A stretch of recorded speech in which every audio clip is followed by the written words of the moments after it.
Welcome to the Explainer. So, if you've ever found yourself just staring at a massive, intimidating spreadsheet of raw data, totally wondering how to transform thousands of random numbers into actual, meaningful insights, well, you are definitely not alone.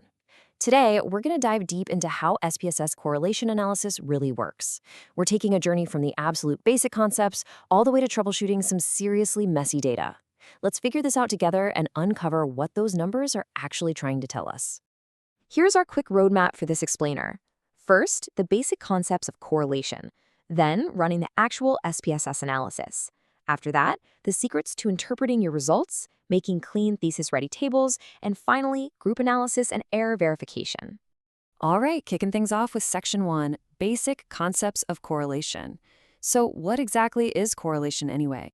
The absolutely crucial first step here is distinguishing causation from correlation. In research models, causation is indicated by arrows. That means one thing literally causes another. But correlation? That just uses straight, simple lines. It only tells us if a relationship exists and just how strong it is. It is not a definitive arrow of cause and effect. Basically, we're just checking if two variables happen to move together. Moving right along to Section 2, running the SPS analysis. Let's get into the lab and actually execute this thing. We're working with a pretty interesting dataset today. Picture a spreadsheet packed with 2,400 distinct cases. To keep things concrete, we're focusing on some super relatable variables. How often people visit a store, the number of credit cards they carry, their income, which is measured in 1 million Korean won units, by the way, and their gender. This is a classic, robust dataset you'd totally see in real-world market research. Now, you might be thinking that analyzing all this data requires some intense, complex coding, right? Actually, it's a surprisingly straightforward 4-step process in SPSS. You literally just go up to the analysis menu, select bivariate correlation, move your chosen variables right over to the side panel, check your options, and hit OK. That is really the whole shebang. Okay, Section 3, Secrets to Interpreting Results. The software did the heavy lifting, but now we have to decode the output. So our output gives us these things called R-values, or correlation coefficients. How do we know if a correlation actually means anything? Well, we use these established thresholds. Basically, anything over 0.8 is considered very high. Between 0.6 and 0.8 is high, 0.4 to 0.6 is moderate, 0.2 to 0.4 is low, and anything under 0.2, very low. You're going to want to memorize this scale. It is incredibly useful. Let's apply that to our specific output. We ran the numbers and bam, we found a 0.82 correlation between visiting frequency and the number of credit cards. Thinking back to those thresholds we just talked about, 0.82 falls squarely into that very high tier. So we're looking at a super strong relationship in this data set. But here's a thought. How on earth do we handle qualitative data, like gender? I mean, a computer doesn't exactly understand the words male or female in a math equation. Enter dummy variables. This is where we code qualitative data numerically. For our data set, we just assigned female as 0 and male as 1. Simple as that. Let's look at that dummy variable in action. Our SPSS output gave us a gender correlation of positive 0.705 with visiting frequency.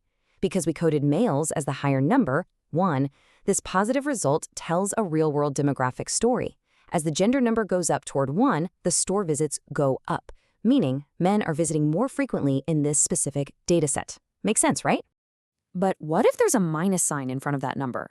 Let's say we get a negative correlation of negative 0.628 between two other variables. Don't panic. A negative sign just means we're on a statistical seesaw. As one variable goes up, the other reliably and predictably goes down. It's still a really strong relationship, it just moves in opposite directions. All right, Section 4, Making Clean Thesis Tables. Time to format that data so it's actually presentable. Okay, I cannot stress this rule of thumb enough. Please, whatever you do, do not just copy and paste the raw, chaotic SPSS output directly into your final paper. It's loaded with redundant information and it's a nightmare to read. It absolutely needs to be organized. Instead of that raw output, researchers format their data into a clean, neat half matrix. You just math your variables to numbers, like 1 through 5, throw in columns for means and standard deviations, and you're good. Oh, and notice the diagonal line of ones. A variable correlated with itself is always going to be a perfect 1. Organizing it like this cuts out all the visual clutter and gives your work a highly professional polish. And finally, Section 5, Group Analysis and Error Verification. Let's see how group analysis actually works in SPSS. Sometimes you want to dig a bit deeper. Like, does a correlation hold true for just the men or just the women? SPSS makes this totally effortless. You just select Split File in the data menu, tell it to compare groups by gender, and then run those exact same bivariate correlation steps we did earlier. SPSS then hands you beautifully separated results for each group. When you do this, it's a game changer to combine those results into one clear table. Put the total, female, and male metrics side by side in distinct columns. This allows for instant, at-a-glance visual comparison across the groups, and it saves you from creating a bunch of separate, messy charts that just eat up space. Before we completely wrap up, consider this kind of provocative scenario. What if an outcome you totally expected to be positive, say a link between customer satisfaction and loyalty, suddenly comes back strongly negative? Since that makes literally zero logical sense in the real world, what happened? Well, it turns out correlation isn't just a result, it is a powerful diagnostic tool. A reverse result like that almost always flags a critical coding error in your raw data. Like, maybe there was a reverse-scored survey question that you just forgot to flip before running the analysis. Boom, SPSS just caught your mistake, which leaves you to be the ultimate data detective. So next time you run a dataset, ask yourself, what other hidden truths, or hidden errors, might be lurking in your numbers, just waiting for a simple correlation to expose them?